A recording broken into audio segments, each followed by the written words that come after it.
Musuh terbesar manusia adalah dirinya sendiri, atau hawa nafsu. Kalau kamu pernah merasa hidup menghancurkan orang lain, karena keadaan atau karena nasib buruk, tapi bagaimana kalau sebenarnya musuh terbesar dalam hidupmu bukan siapapun, melainkan dirimu sendiri? Pesan ini sudah jelas bahwa manusia sering kalah bukan karena kekuatan musuh di luar sana, tapi karena kelemahan di dalam dirinya sendiri. Kelemahan itu bernama hawa nafsu. Dan kalau kita pahami dengan jujur, hampir semua kesalahan manusia memang berawal dari satu hal, yaitu hawa nafsu yang tidak terkendali. Dalam kehidupan sehari-hari, manusia sering mencari kambing hitam. Kalau gagal, menyalahkan keadaan. Kalau berbuat dosa, menyalahkan iblis. Kalau hidup berantakan, menyalahkan orang lain. Padahal iblis hanyalah menggoda, tapi manusialah yang memilih. Iblis tidak pernah bisa memaksa manusia. Yang membuka pintu tetap manusia sendiri.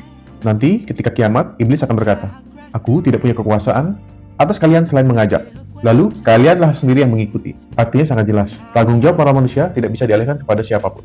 Hawa nafsu sebenarnya bukan musuh dalam arti harus dimusnahkan. Ia adalah bagian alami manusia. Tanpa hawa nafsu, manusia tidak akan pernah punya ambisi, tidak punya keinginan hidup lebih baik, dan tidak punya motivasi. Di sini masalahnya bukan pada hawa nafsu, tetapi pada ketidakmampuan untuk mengendalikannya. Ketika nafsu memimpin, akal akan mengikutinya. Ketika akal memimpin, maka nafsu akan terkendali. Dan disinilah letak perjuangan terbesar manusia. Selain hawa nafsu, musuh terbesar lain adalah ego. Ego membuat manusia merasa paling benar, sulit menerima kritik, gengsi meminta maaf, dan keras kepala walaupun sudah salah. Banyak konflik rumah tangga bukan karena masalah besar, tapi karena ego. Banyak persahabatan rusak bukan karena pengkhianatan, tapi juga karena ego. Ego adalah penjara yang dibuat oleh manusia itu sendiri. Seringkali kita mendengar kalimat, "Ini godaan setan." Memang benar, setan itu menggoda, tapi jangan jadikan setan sebagai alasan. Karena jika manusia punya iman kuat dan pengendalian diri, godaan itu tidak akan pernah berhasil. Ibaratnya seperti makanan di meja, kalau kita tidak lapar, kita tidak akan makan. Dan kalau kita lapar, kita mudah tergoda. Setan hanya menaruh makanan di meja. Yang makan tetap manusia. Banyak orang mengira kekuatan itu berarti menang melawan orang lain. Padahal orang kuat bukan yang menang dalam berkelahi.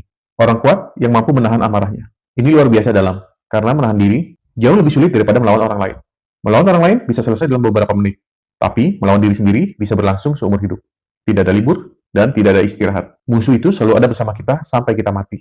Coba jujur pada diri sendiri, berapa banyak masalah hidup kita sebenarnya berasal dari keputusan kita sendiri. Keputusan karena emosi, keputusan karena ego, dan keputusan karena nafsu.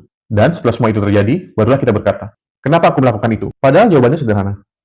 Karena kita tidak bisa mengendalikan diri kita sendiri. Jadi mulai hari ini, kalau hidup terasa berat, jangan langsung melihat keluar, tapi lihatlah ke dalam.